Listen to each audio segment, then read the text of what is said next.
오늘 저희들 함께 보실 하나님 말씀은 사도행전 10장 9절에서 23절입니다. 이튿날 그들이 길을 가다가 그 성에 가까이 갔을 그때 베드로가 기도하려고 지붕에 올라가니 그 시각은 제6시더라. 그가 시장하여 먹고자 하매 사람들이 준비할 때에 황홀한 중에 하늘이 열리며 한 그릇이 내려오는 것을 보니 큰 보자기 같고 내 귀를 메어 땅에 들이웠더라. 그 안에는 땅에 있는 각종 네 발 가진 짐승과 기는 것과 공중에 나는 것들이 있더라. 또 소리가 있으되 베드로야, 일어나 잡아먹어라. 주여, 그럴 수 없나이다. 속되고 깨끗하지 아니한 것을 내가 결코 먹지 아니하였나이다. 또 두 번째 소리가 있으되 하나님께서 깨끗하게 하신 것을 네가 속되다 하지 말라. 이런 일이 세 번 있은 후 그 그릇이 곧 하늘로 올려져 가니라. 베드로가 본 바 환상이 무슨 뜻인지 속으로 의아해하더니 마침 고넬료가 보낸 사람들이 시몬의 집을 찾아 문 밖에 서서 불러 묻되 베드로라 하는 시몬이 여기 유숙하느냐? 베드로가 그 환상에 대하여 생각할 때에 성령께서 그에게 말씀하시되 두 사람이 너를 찾으니 일어나 내려가 의심하지 말고 함께 가라. 내가 그들을 보내었느니라. 베드로가 내려가 그 사람들을 보고 내가 곧 너희가 찾는 사람인데 너희가 무슨 일로 왔느냐? 백부장 고넬료는 의인이요 하나님을 경외하는 사람이라 유대 온 족속이 칭찬하더니 그가 거룩한 천사의 지시를 받아 당신을 그 집으로 청하여 말을 들으려 하느니라. 베드로가 불러들여 유숙하게 하니라. 이튿날 일어나 그들과 함께 갈새 요바에서 온 어떤 형제들도 함께 가니라. 우리 대부분에게는 편견이 있습니다. 사실 편견이 없는 사람은 없다고 봐도 과언이 아닙니다. 그럼 우리가 이 편견의 늪에서 어떻게 빠져나올 수 있을까요?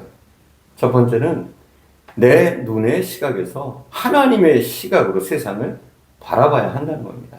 다른 말로 말하면 부분에서 전체를 보는 시각을 가져야 한다는 겁니다. 조금 넓게 볼 수 있어야 됩니다. 대부분의 편견은 무지에서 발생합니다. 베드로는 자신의 시각으로 이방인을 바라봤습니다. 이미 집사인 빌립이 사마리아에 가서 복음을 전했습니다. 에디오피아 그 흑인 내시도 그가 구원했습니다.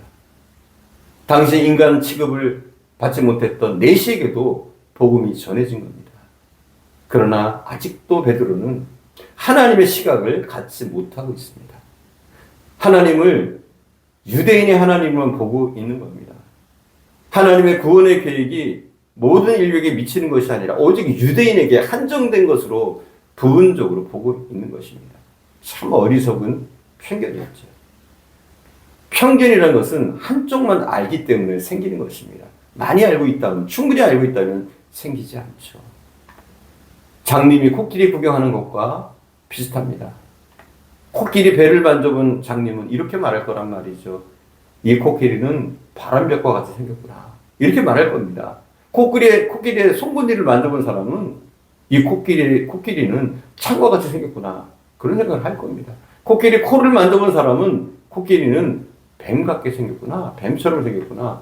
확신을 갖게 됩니다. 코끼리 다리를 안아본 사람은 코끼리는 통나무 같다. 그렇게 믿을 겁니다. 자기가 가졌던 특수한 경험을 일반적인 법칙으로 생각할 때 이 편견이 생기는 겁니다.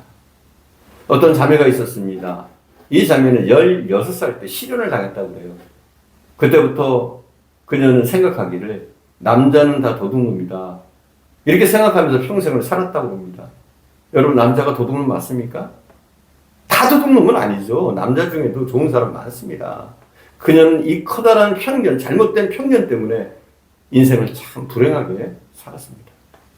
어떤 분은 부모가 어렸을 때 자신을 학대했습니다. 그래서 부모가 자식을 학대하는 것은 너무나 당연하다는 편견을 가지고 있었습니다. 그리고 자신이 자식을 갖게 됐을 때 자신의 부모보다 더 심하게 자녀를 학대합니다. 편견이 사람을 얼마나 불행하게 만드는지 모릅니다. 베드로도 마찬가지입니다. 자신이 어릴 적 배우고 알고 있었던 것이 모든 것이라고 생각합니다. 먹지 말아야 한다고 생각하는 것은 안 먹어야 된다고 생각합니다. 이방인은 하나님의 백성이 아니라고 생각합니다. 변화된 상황을 모르는 거예요. 복음으로 인해서 온 세계가 어떻게 변화됐는지를 제자였던 베드로조차 제대로 알고 있지 못한 거죠. 그러니 베드로에게 편견이 있는 것은 당연했습니다. 하나님은 어떻게 생각하십니까? 우리 34절에 35절을 한번 볼까요? 34절에서 35절입니다. 베드로가 입을 열어 말하되 내가 참으로 하나님은 사람의 외모를 보지 아니하시고 각 나라 중에 하나님을 경외하며 의를 행하는 사람은 다 받으시는 줄 깨달았도다. 뭐라고요? 깨달았대요. 하나님은 외모로 사람을 취하는 분이 아니라는 걸 깨달았다는 거예요. 하나님에게는 인종적 편견이 없는 분이라는 걸 깨달았다는 거예요. 그때 그의 눈이 열리고 그가 가졌던 편견들이 사라집니다. 하나님의 눈으로 나를 바라보고 이웃과 세상을 바라보시기 바랍니다. 내가 어떻게 생각하느냐, 내 관점에서 벗어나 하나님이 어떻게 생각하시느냐 그 관점으로 바꿀 때 우리는 편견에서 벗어날 수가 있습니다. 이제 매사에 하나님이 어떻게 생각하는가 그 관점으로 좀 바꿔보시기 바랍니다. 내 아들을 하나님이 어떻게 생각하실까? 우리 교회를 하나님이 어떻게 생각하실까? 어떤 일을 하는데 하나님이 이것을 기뻐하실까? 이렇게 하나님의 시각으로 바라보고 생각하면 우리가 조금이나마 편견의 늪에서 벗어날 수가 있습니다. 자, 편견의 늪에서 어떻게 빠져나올 수 있을까요? 두 번째, 내 경험을 전부라고 생각하지 마십시오. 그리고 하나님의 말씀을 전부라고 생각하는 겁니다. 그럼 우리는 편견의 늪에서 벗어날 수가 있습니다. 사람은 자신이 경험한 것이 전부라고 생각하고 그것을 절대화시킬 때 편견의 감옥에서 벗어날 수가 없습니다. 베드로는 어릴 때부터 유대인으로 자랐습니다. 이제까지 한 번도 부정한 음식을 먹어보지 못했습니다. 부정한 것을 먹는 것은 그에게 죽음과 같은 것이었습니다. 그리고 그것이 바른 것이라고 확신을 가지고 있었습니다. 그러니 하나님이 3번이나 말씀하시는데도 불구하고 따르지 않습니다. 우리의 편견은 의외로 완강합니다.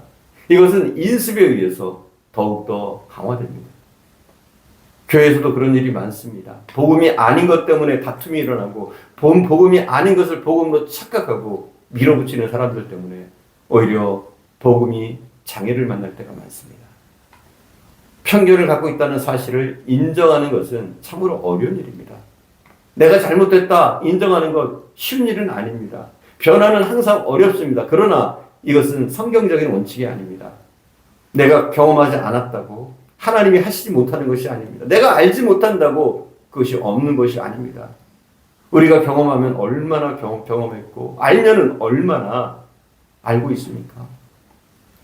베드로는 이제까지 이방인에게 복음을 전하는 것을 한 번도 경험하지 못했습니다. 그러나 자신이 경험하지 못했다고 하나님이 이방인을 버렸습니까? 이미 출애굽 시기부터 이방인들이 구원을 받았습니다. 여러분 잘 아셔야 됩니다. 출애굽할 때 유대인들만 출애굽한 게 아니에요. 신앙을 따르는 사람, 하나님을 믿기를 원하는 사람은 그가 애굽인이건 다른 나라의 사람이건 다 출애굽 때 같이 나왔습니다. 이미 출애굽 시대부터도 이방인의 구원은 하나님의 계획이었습니다. 사도행전 2장을 보십시오. 무수히 많은 나라에서 사람들이 와서 성령 충만을 받습니다. 베드로가 아직 깨닫지 못했을 따름입니다. 그가 가지고 있는 편견의 벽을 무너뜨리지 못했기 때문에 그렇습니다. 그래서 우리는 내 경험을 절대화해서는 안 됩니다. 내가 경험하지 못했다고 해서 그 일이 이루어지지 않는다고 말해서는 안 됩니다. 내가 경험하지 못했어도 하나님이 말씀하시면 그것을 믿고 그것을 받아들이는 것입니다. 홍해를 한 번도 건너보지 못했습니다. 여리고성을 한 번도 무너뜨리지 못했습니다. 그러나 하나님의 말씀을 믿고 나가면 기적이 일어나고 이제까지 한 번도 경험하지 못한 일들을 나도 경험하게 되는 것입니다.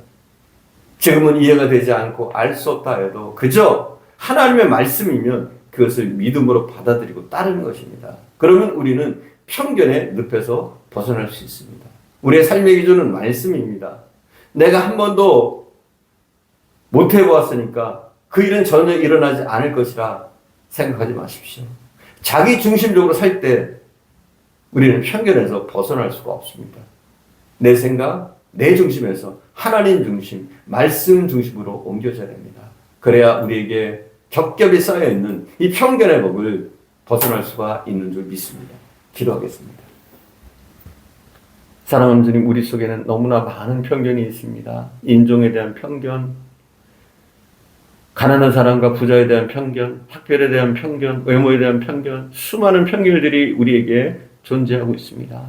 사랑하는 주님, 내 고집, 내 아집, 나의 기준에서 벗어날 수 있는 은혜를 허락해 주옵소서. 내가 아는 것이 다라는 생각을 버리게 하옵소서. 오직 우리는 우리의 삶의 기준을 말씀으로 삼게 하시고 말씀으로 모든 것을 바라보는 눈을 열어주시길 원합니다.